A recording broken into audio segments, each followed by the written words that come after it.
Easy Explain, Epicureanism, part 2 of 4. Part 2 going to be covering the four-part cure. I'm going to abbreviate that as the FPC. It's a lot easier and quicker to say. And that's picking up right where we left off last time at the end of part 1. And that was with the four-part cure. So here it is. Here are the 4 parts. Part 1, don't fear the gods. Part 2, don't worry about death. Part 3, what is good is easy to get. And part 4, what is terrible is easy to endure. So for some support on these claims, right, for this cure within Epicureanism, if you follow these, if you believe in these, you'll achieve ataraxia, peace of mind, and that is the highest good, the highest pleasure, right? That's kind of what we're working with here. But to support these, we're going to go to some more work that is still surviving from Epicurus, that we still have. And these are called the Key Doctrines, sometimes translated as the Principal Doctrines, but there are 40 maxims, like 40 tenets. Most of them are 1 sentence, maybe 2 sentences. The larger ones are like a very small paragraph. But a few of them directly help to support and clarify what Epicurus was really meaning when he was talking about the four-part cure.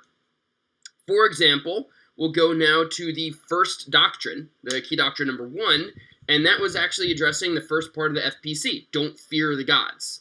So this is it, right? These are Epicurus's words. I put it in quotes here.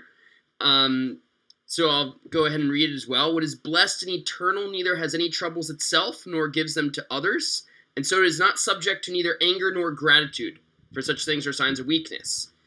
So one thing we need to understand here, to make sense of the first key doctrine, is really what Epicurus is talking about. He's talking about the gods, right? That's the first part of the four-part cure. Don't fear the gods.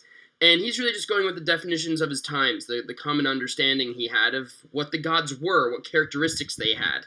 So gods were blessed, eternal, carefree, and omnipotent, right? All-powerful. That was the big understanding of the gods. So going off of this first key doctrine, what is Epicurus saying, right? Understanding what he's talking about with the gods, how we should not fear them. And really what this is getting at is we should try to be as much like them as possible. The gods aren't these divinities and entities to fear. We should try to mirror them. We should try to be more like them. And, doing that, not fearing them, but, trying to become closer to them, that will get us closer to the good life, right? The life of pleasure, a life of ataraxia. That's going to bring us the happiness, the peace, the pleasure, and even wisdom. So that's what he's meaning when he says, don't fear the gods. We look at Key Doctrine 1, he's making that a little more clear. Now we can move on to Key Doctrine 2, the second key doctrine, and that's going to address the second part of the four-part cure. So don't worry about death.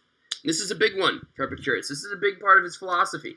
So here's the second key doctrine. Death is nothing to us, for what has been dissolved has no sense experience, and what has no sense experience is nothing to us. So kind of short and sweet, right? Saying essentially death doesn't matter, because when you're dead, you have no sensations, no perceptions, no experiences, and if you don't have those things, then it's just nothing. But he very famously went to clarify this in a letter he wrote to his friend Menoeceus, a very famous document that we still have from Epicurus called the Letter to Menoeceus, and he kind of took the second key doctrine a little further when he said this. So death, the most frightening of bad things, is nothing to us, since when we exist, death is not yet present, and when death is present, then we do not exist. Therefore, it is relevant neither to the living nor the dead, since it does not affect the former and the latter do not exist. So he actually starts by addressing, yes, death is scary. Of course, we're suspicious of it, we're troubled by it, we're concerned about death and whatever afterlife may come after, right? He's addressing that in the very beginning. Yes, it's the most frightening of bad things, but as long as you're following this four-part cure, right? This is his philosophy. As long as you're following this, we have no need to be afraid of death. We don't have any need for suspicion or troubles or concerns. For Epicurus, we just need to embrace the belief that death is nothing to us. And with that, we'll really find safety and security in this life and peace. Ataraxia.